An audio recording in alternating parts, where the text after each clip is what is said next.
Hello, everyone. Well, we all saw the Zelensky-Trump row, didn't we?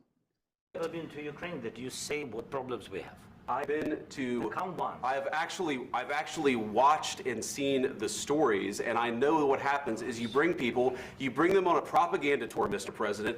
Do you disagree that you've had problems bringing people into your military? And do you think that it's respectful to come to the Oval Office of the United States of America and attack the administration that is trying to prevent the destruction of your country? A lot of questions. Let's start from the beginning. Sure. First of all, during the war, everybody has problems. Even you, but you have nice ocean and don't feel now, but you will feel it in the future. God bless. You don't know that. God bless. God bless. You will not have a war. Don't tell us what we're going to feel.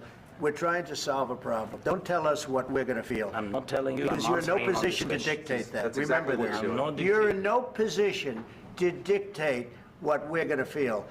We're going to feel very good. You will feel influence. We're going to feel very good and very strong. You will feel influence. Right now, not in a very good position. You've allowed yourself to be in a very bad position. So there's a little snippet of what we saw a few days ago in the Oval Office. Clearly very troubling, not something that you want our diplomats to do and see, to squabble like that. That should all be behind closed doors. But if what you're going to show the public is that there's some sort of diplomacy going on, and that's what we want to see. But this is the White House that we have right now. I don't know if America just wants to go to it alone. It seems like America first means America alone, and everyone else be damned. And that seems to be what the Oval Office is showing us, what JD Vance and Trump are showing us. If that's the case, then I think that Canada has to try and increase our trades with other countries. And it was good to see Trudeau, even though Trudeau's on his way out. I mean, the guy's got, what, a week left, and then he's done. But at least he was in Europe, trying to support Ukraine out there, because Europe is now saying, okay, if America is not going to support Ukraine, then Europe will increase its support for Ukraine and see what they can do to help Ukraine out. But we're going to take a look at this discussion on CBC. It's an interesting discussion, and I will comment as they go along. I don't know how many more times I have to say this, but I've never seen anything like that before in my life. We're going to bring in our party insiders now for the regular Friday conversation. Greg McEachern is a former Liberal ministerial staffer. Fred Delory is a former Conservative campaign manager. And Melanie Richer is a former communications director for the NDP. We were going to talk about the Ontario election. We were going to talk about the Liberal leadership race. We're going to talk about polling. Greg, that is an insight into what Canada is up against on tariffs, on sovereignty, on all of these things. I mean, just your thoughts on what this says to the world today. Senator Mark Kelly from Arizona said earlier this afternoon, it looks like the United States, it looks like we've switched sides. And that is my big takeaway from this, in that as long as I've been studying history, following politics, you can look at who the Republican Party used to adulate, people like Ronald Reagan. That element of the party, lots of things to disagree with, but they would never, ever have sided with Russia. And that's what we saw today. I will note that the leading Democrat on the Senate Intelligence Committee, Senator Mark Warner, who's the vice chair of that, earlier today in an interview with CNN, did draw a line from what happened today to things that have been happening to Canada around those. Yeah. They're going to push us out of Five Eyes, for example. But that was horrific.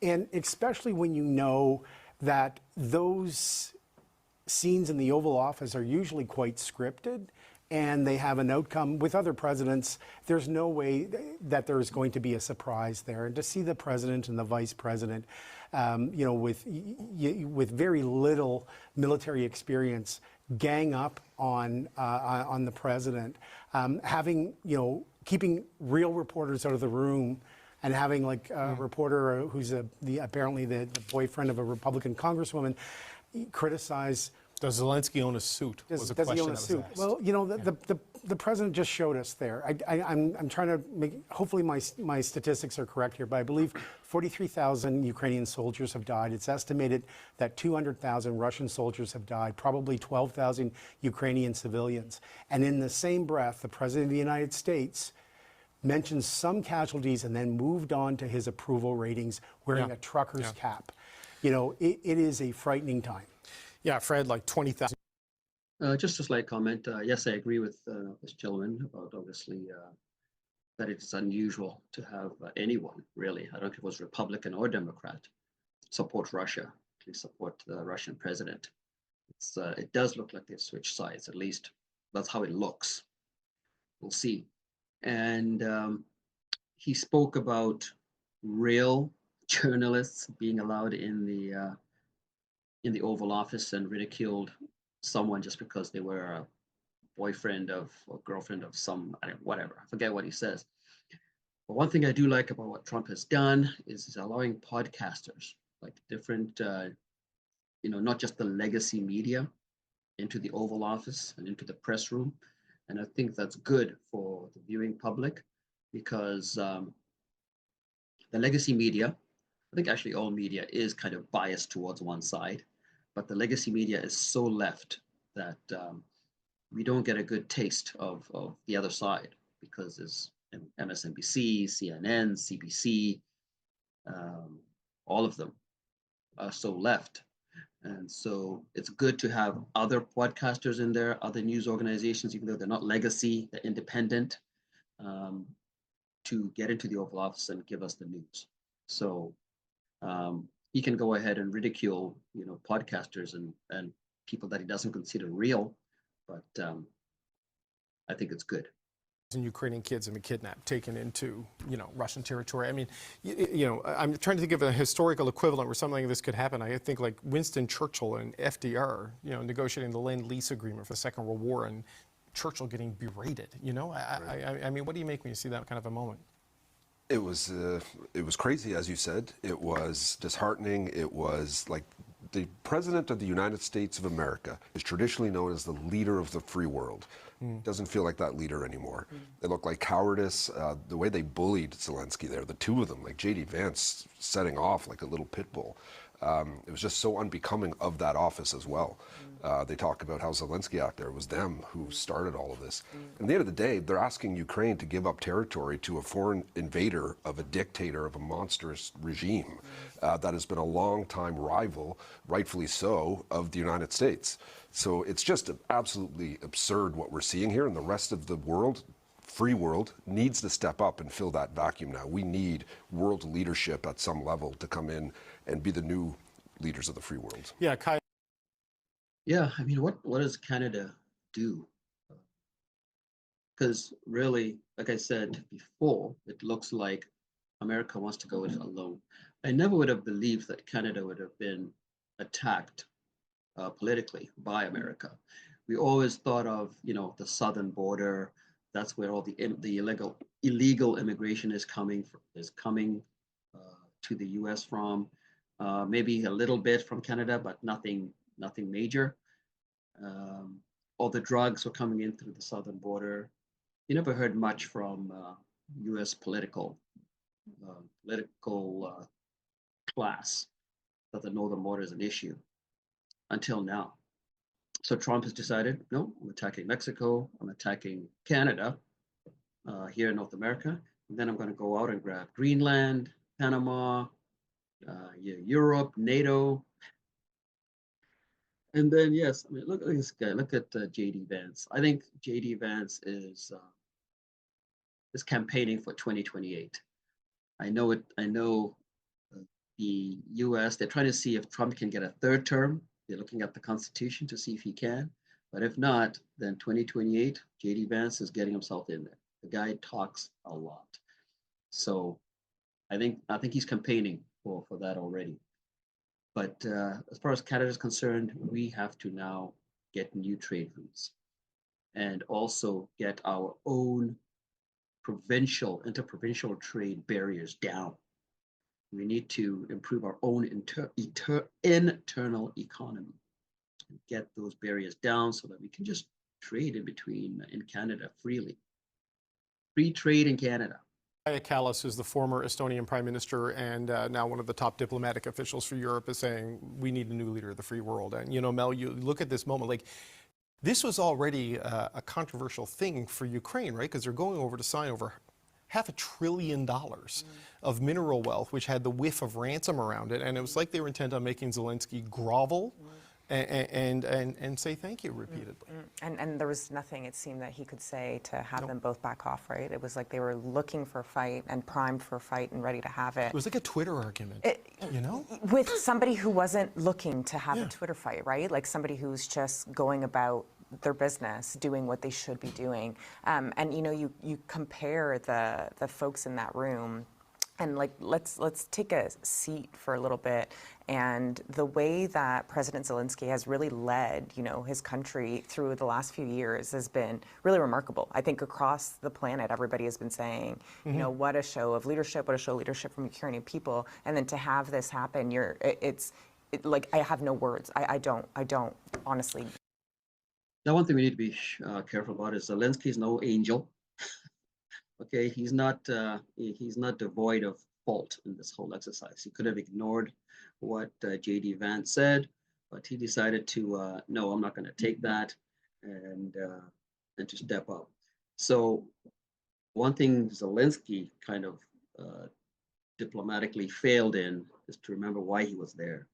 He was there to sign a minerals deal to continue to get help from the U.S. With arms and whatever it is, money. So diplomatically, he failed to do that, and now, you know, probably Trump is sulking. He's gonna come back with hat in hand to, you know, apologize, which he already has on Twitter or on X, you know. So he kind of failed diplomatically, but I can understand why he did. You know, nerves afraid. He's been in a war for 3 years. Well, if you want to say for 11 years, since 2014, but sadly the invasion happened in 22. So I get it, but also, you know, he's not an angel himself. Really know what to say, and the repeated emphasis on, you know, you're not holding your cards as if this is a game. People are dying. Kids, you keep talking about kids, like it's just, Yeah, when President Trump looked at him and said, you're not winning this, you can't win this, essentially. I mean, it's a remarkable thing when you consider how, you know, Biden was too slow and too incrementalist in sending aid, is the big criticism of him, same with Schultz in Germany, but they were there. And I don't know if America's there now for Ukraine or for anybody, certainly not based on the reaction we're seeing, Mel, from European leaders and others. Totally. And you talk about, you know, right side of history, wrong side of history. I can't imagine how that interaction, or, you know, I'm trying not to think ahead of, you know, what terrifying things could lie ahead, but how does anybody look at that and think, you know what, yeah, that's the right move right now is really hard to comprehend. Greg, they're right next door, you know, and we're 5-6 weeks into a 4-year presidency, and, you know, there was a lot of outrage when Keir Starmer wouldn't kind of come to Canada's defense yesterday when the UK Prime Minister was in the White House. I think we kind of saw today why Keir Starmer did what he did, right? That provoking Trump in an environment like that was not going to lead anywhere good, and it's a situation now where normally you can speak hard truths to your friends. People seem afraid to speak truth to President Trump. Yeah, and the easiest thing in the world is to bully someone on your own territory. Yeah. And someone who is in a very, very terrible situation. And like a lot of bullies, there's really probably not a lot of personal strength if you stood up to them. But I'm now noticing, you know, where is the, for lack of a better term, the resistance on this? We know that the governor of Maine, in an exchange, said, I'll see you in court. There's been some other ones as well. And I'm hoping this will wake up, you know, I quoted 2 Democratic senators. I'm hoping this does wake up the American opposition. But, you know, you referenced that we're next door. And I, you know, I reference a lot of things that I look at through the lens of demographics. I'm Generation X. We grew up in the 80s. The Soviet Union still existed. The threat of nuclear war was there. It was folded into all of our pop culture, our music, and everything. And we thought we were so far beyond that. And today I kind of made a half joke, discussing this with someone where I'm starting to wonder if we're back to the point of building bunkers in our backyard. Yeah, I mean, Greg is making some points there. I don't think we need to be building bunkers, at least not for Putin coming over here to attack us. I don't think, at least not under Trump. Trump has a point to make, in that I think this war will end, and I think Trump is going to ensure that it does. At least a ceasefire will happen under Trump.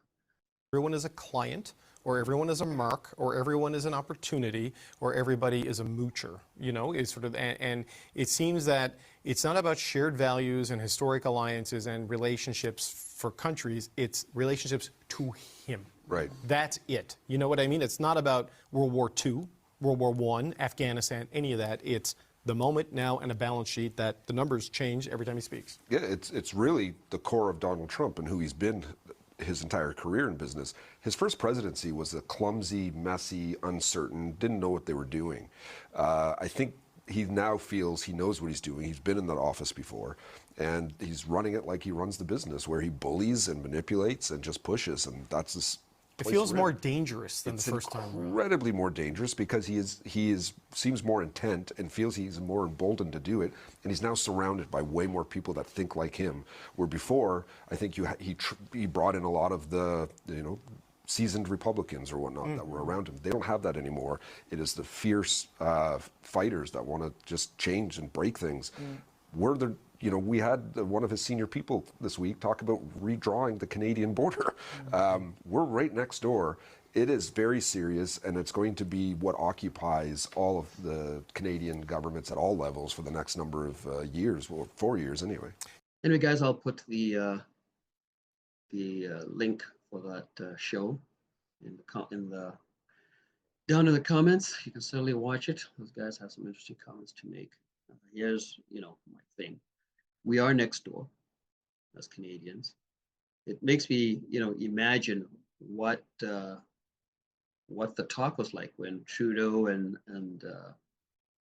LeBlanc and Joly went down to Mar-a-Lago, when Trump initially talked about 25% tariffs, and then when he came back, we hear that he said, well, Canada needs to be the 51st state then, if you're going to be devastated by tariffs. How about that, Governor Trudeau? You just imagine how that went. Like watching the Zelensky Trump row. Did Trudeau stand up to Trump like that? Probably not. But this is the kind of negotiation that we're having with Trump, which is not very good at all. So we're going to negotiate with people we can negotiate with. So U.S. is still our major dance partner. We can't not dance with the U.S. Right now, I believe it's over 70% of our trade, export-import trade, goes through the U.S. They are the largest consumer in the world of goods. So obviously, the U.S. is who we're going to trade with. So we have to tread carefully, right? But as we tread carefully with the U.S., we have to go out and negotiate with other potential trading partners, whether it's increasing our trade to them, getting better trade deals, better free trade with them. And we also need to make sure that our resources move freely through the country and out of the country. Build those pipelines. Can we build those pipelines so that we can get our oil to the east, to the west, and even to the south, and build that Keystone Pipeline. So there's so much that we can do to decrease our reliance on the states. Obviously, not much. States is everyone's major trading partner because they consume a lot. So anyway, Canada, it'll be interesting to see who our next prime minister will be. Looks like it's going to be Mark Carney. And then we'll see what he does. Hopefully he will at least get a budget out that the parliament can vote on, and hopefully Jagmeet will not vote with it, vote against him, so we can go to an election. An election in June. Poilievre becomes prime minister. and we move on, right? Then we have someone with a mandate for the next 4 or 5 years to deal with Donald Trump's 4 years, because that's what we need, a sure mandate. Right now, we just have a caretaker type parliament government. We need one that's going to do the work. All right, what do you guys think? Canada, right? We certainly a time we're a little bit on edge, but we're going to put on a show of force, a show of unity.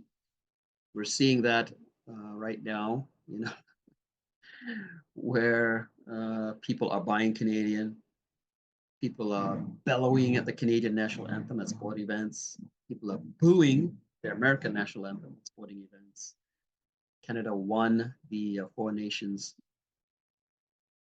Cup in hockey, which was awesome to see. So this is uniting Canadians, which is really good. But you know, it's only been what, January 20th is when Trump became president. So January 20th, February 20th, what is it, 6 weeks? And things are just hopping. Fun times for sure. Anyway, let me go, guys. Please like and subscribe. I really appreciate it. I'll see you guys on the next episode. Bye-bye.